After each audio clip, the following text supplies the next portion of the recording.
வணக்கம்.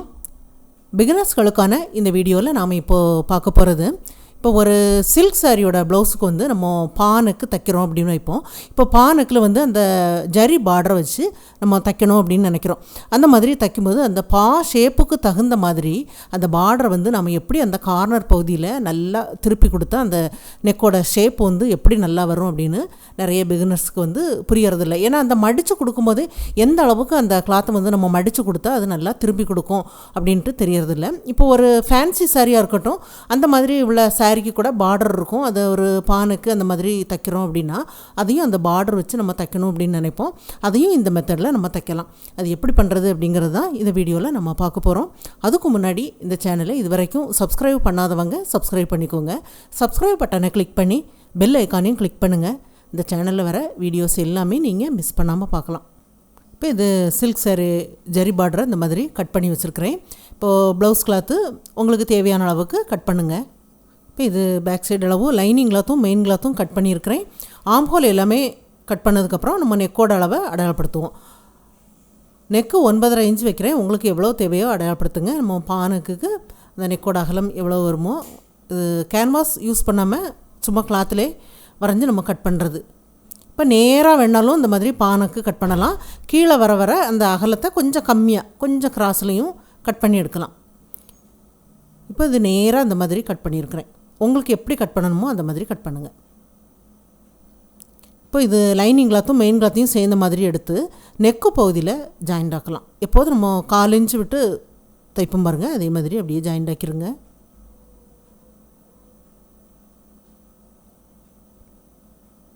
இந்த கார்னரில் வந்ததுக்கப்புறம் அப்படியே ஸ்டாப் பண்ணிவிட்டு அப்படியே திருப்பி விட்டுருங்க. 2 கிளாத்தும் ஒன்று போல் அப்படியே வச்சுருங்க. இந்த சைடில் அப்படியே கார்னரில் இந்த நீடில் இருக்கும்போது அப்படியே திருப்பி விடுங்க. இப்போ இது தைச்சதுக்கப்புறம் அந்த கார்னர் பகுதியில் நம்ம கட் பண்ணி விடணும். வேறு பகுதியிலலாம் கட் பண்ணி விட வேண்டாம், நேராக தான் வருது. அதனால் அந்த பகுதியில் கட் பண்ண வேண்டாம். இந்த கார்னர் பகுதியில் தையல் வரைக்கும் கட் பண்ணிடணும். ஏன்னா தையல் வரைக்கும் கட் பண்ணும்போது தையலில் பட்டுடுச்சு அப்படின்னா ரெண்டாவது அந்த பகுதியில் ஒரு தையல் நீங்கள் தைச்சி விட்டுருங்க. நல்லா தையல் வரைக்கும் கட் பண்ணால் தான் நல்லா திரும்பி கொடுக்கும். இந்த மெயின் கிளாத்தை இந்த மாதிரி திருப்பி எடுத்துகிட்டு நல்லா கை வச்சு தேய்ச்சி விட்டுருங்க. இதில் பதிகிற மாதிரி தையல் வேணாலும் தைக்கலாம். இப்படி தேய்ச்சி விட்டுட்டும் அடிப்பக்கம் திருப்பி விட்டுறலாம். தேய்ச்சி விட்டாலே போதும். நல்லா அந்த மாதிரி திரும்பிடுச்சு. நல்லா அந்த பக்கம் வெளிப்பக்கம் நல்லா இழுத்து விட்டுருங்க. ஏன்னா அந்த கார்னர் பகுதியில் நம்ம தையல் வரைக்கும் கட் பண்ணும்போது நல்லா திரும்பி கொடுக்கும். நல்லா லைனிங் கிளாத்தை அடிப்பக்கமாக திருப்பி விட்டுட்டு நல்லா தேய்ச்சி விட்டதுக்கப்புறம் இந்த நெக்கோட எட்ஜில் ஒரு தையல் தைச்சி விட்டுடலாம். அந்த மாதிரி தைக்கும்போது அந்த நெக்கு ஷேப் வந்து ரொம்ப நல்லா அப்படியே அதோட பதிஞ்ச மாதிரி இருக்கும். இந்த கார்னர் பகுதி வரைக்கும் அப்படியே தைச்சிட்டு இந்த பகுதியில் நீடில் இருக்கும்போது அப்படியே திருப்பி விட்டுருங்க.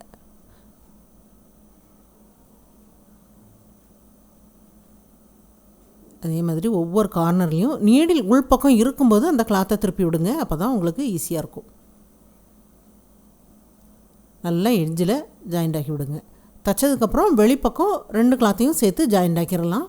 அதுக்கப்புறம் இடுப்பு மடிப்பு போகிறதுக்கு நம்ம எக்ஸ்ட்ரா லைனிங் கிளாத்தை ஜாயிண்ட் ஆக்கி அடிப்பக்கமாக மடித்து தைச்சிடலாம்.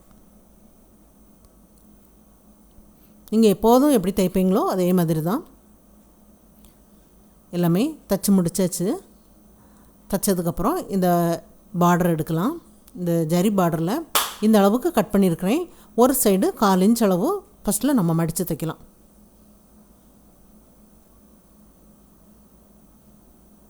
நல்லா எட்ஜில் ஜாயிண்ட் ஆக்கி விடுங்க. இந்த ஜரி பார்டர் எல்லாமே நம்ம தைக்கும்போது அந்த பார்டரில் உள்ள ஜரிகை வந்து என்ன கலரில் இருக்கோ அதே கலரில் த்ரெட் வச்சு தைச்சி விடுங்க. தையல் லைன் வெளிப்பக்கம் தெரியாது. அதுக்கப்புறம் அந்த பார்டர் வந்து நமக்கு எவ்வளோ வேணுமோ அந்த அளவுக்கு மடிங்க. திருப்பி பார்க்கும்போது தெரியும் நமக்கு இந்த அளவுக்கு போதும், இதை விட கொஞ்சம் கம்மியாக வேணும், இதை விட கொஞ்சம் அதிகமாக வேணும் அப்படின்னா எந்த அளவுக்கு வேணுமோ அந்த அளவுக்கு அப்படி அந்த கிளாத்தை அந்த ஜரி பார்டர் இருக்கிற பகுதியை அப்படியே மடித்து அதோட எட்ஜில் ஜாயிண்ட் ஆக்கிடுங்க. ஒரு பக்கம் நம்ம 4 இன்ச்சு ஃபஸ்ட்டில் நம்ம மடித்து தைச்சிட்டு இன்னொரு சைடு மடிக்கும்போது நமக்கு தேவையான அளவுக்கு மடிச்சிடலாம். இந்த அளவுக்கு இருக்குது. அப்புறம் நம்ம உள்பக்கம் கொஞ்சம் எக்ஸ்ட்ரா அந்த பார்டர் இருக்குது பாருங்கள், அதை கொஞ்சமாக விட்டுட்டு கட் பண்ணி எடுத்துடலாம். ஏன்னா அது உள்பக்கம் அவ்வளோ திக்காக நமக்கு தேவையில்லை. ஏன்னா கட் பண்ணி எடுத்துடலாம். உள்பக்கமாக இருக்கிற கிளாத்தை நான் கட் பண்ணி எடுத்தாச்சு. கட் பண்ணி எடுத்ததுக்கப்புறம் இதை நெக்கோட எட்ஜில் வச்சு ஜாயிண்ட் ஆக்கலாம். அப்படியே நேராக வச்சுருங்க. வச்சுட்டு கீழே அந்த நெக்கோட அந்த கிளாத்தும் இந்த பார்டர் அந்த எண்டும் ஒரே இடத்துல வர மாதிரி கரெக்டாக கொஞ்சம் பகுதி இந்த மாதிரி கை வச்சு பிடிச்சிட்டு ஃபஸ்ட்டில் நம்ம நெக்கு பகுதியில் தைக்கணும். உள்பக்கமாக இந்த சைடில் நம்ம தைக்க ஆரம்பிக்கிறோம். இந்த சைடு தைக்கும்போது அந்த பார்டர் வந்து இந்த கார்னர் பகுதி வந்ததுக்கப்புறம் அப்படியே நேராக கீழே வரைக்குமே அந்த பார்டர் இருக்க மாதிரி பிடிச்சிக்கோங்க. அந்த கார்னரில் அப்படியே நீடியில் நிறுத்தியிருக்கிறேன். நிறுத்திட்டு இதை வெளியே எடுத்து காட்டுறேன். இந்த கார்னரில் இருந்து கொஞ்சம் கிராஸில் ஒரு லைன் போட்டுடலாம்.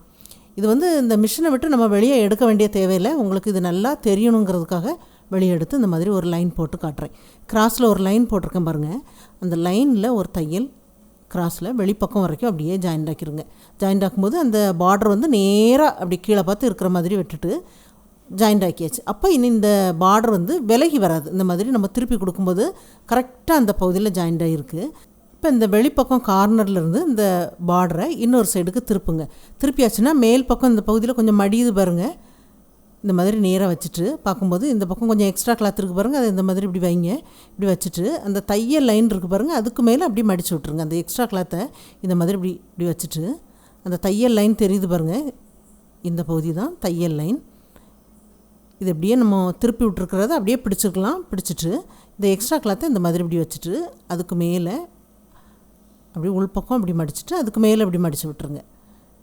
இன்னும் ஒரு பக்கம் அதில் வந்து தையல் லைன் இருக்கும்போது அந்த பகுதி வந்து நமக்கு விலகி வராது, நல்லா ஸ்ட்ராங்காக அதோடு இருக்கும். திருப்பி கொடுக்கறதுக்கு ரொம்ப வசதியாக இருக்கும். அதுக்கு மேலே ஒரு தையல் வெளிப்பக்கம் ஏற்கனவே நம்ம தைச்சிட்டு நீடில் வெளிப்பக்கம் இருந்தது, தைச்சிட்டு இந்த நெக்கு எட்ஜில் ஜாயிண்ட் ஆக்கியாச்சு. அதே மாதிரி இந்த பக்கமும் அப்படி நேராக அந்த பார்டர் இருக்கணும். வச்சுட்டு கிராஸில் ஒரு தையல், கிராஸில் ஒரு லைன் போடுறேன். லைன் போடணுங்கிற அவசியம் இல்லை, உங்களுக்கு புரியணுங்கிறதுக்காக நான் போடுறேன்.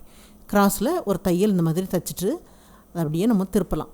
திருப்பிட்டு அந்த கார்னர்லேருந்து அந்த பார்டரை இப்படி திருப்பிடுங்க. நெக்கோட ஷேப்புக்கு தகுந்த மாதிரி திருப்பிட்டு பார்க்கும்போது இந்த பக்கம் எக்ஸ்ட்ரா மடியுது பாருங்கள். லைனுக்கு மேலே அதை அப்படியே மடித்து விட்டுருங்க. அதுக்கு மேலே தைச்சிடலாம். தைச்சிட்டு இப்போ நெக்கோட எட்ஜில் தைச்சிருங்க. எவ்வளோ ஈஸியாக நம்ம திருப்பி கொடுத்து தைச்சி பாருங்கள் அந்த கார்னர் பகுதியில்.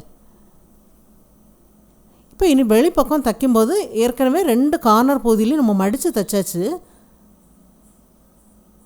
இப்போ வெளிப்பக்கம் இதோட எட்ஜில் ஒரு தையல் தைச்சி விட்டுறலாம்.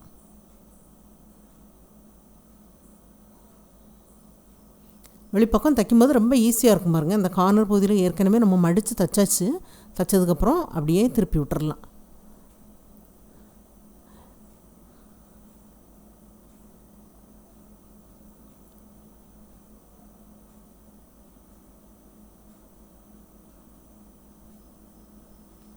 நல்லா எட்ஜில் ஜாயிண்ட் ஆக்கி விட்டுருக்குறேன் பாருங்கள். எவ்வளோ ஃபினிஷிங் ரொம்ப நல்லா இருக்குது பாருங்கள். இந்த கார்னர் பகுதியில் நம்ம திருப்பி விட்டுருக்கிறது அதில் ஒரு தையல் தைச்சிட்டு அதுக்கப்புறமா நம்ம அப்படி திருப்பிட்டு தைக்கும்போது ரொம்ப ஈஸியாக திரும்பி கொடுக்கும். அந்த பாயிண்டாக அந்த ஷேப்புக்கு தகுந்த மாதிரி நல்லா திரும்பி அந்த நெக்கோட ஷேப் வந்து எவ்வளோ அழகாக வந்திருக்கு பாருங்கள். இது வந்து பிகினர்ஸ் வந்து ஈஸியாக தைக்கிறதுக்காக இந்த மெத்தடை நான் சொல்லி கொடுத்துருக்குறேன். இது எல்லாருக்கும் நல்லா புரியும்னு நினைக்கிறேன். ட்ரை பண்ணி பாருங்கள். இந்த வீடியோ பார்த்ததுக்கு நன்றி. மேலும் வீடியோஸ் பார்க்க இந்த சேனலை மறக்காமல் சப்ஸ்கிரைப் பண்ணுங்கள்.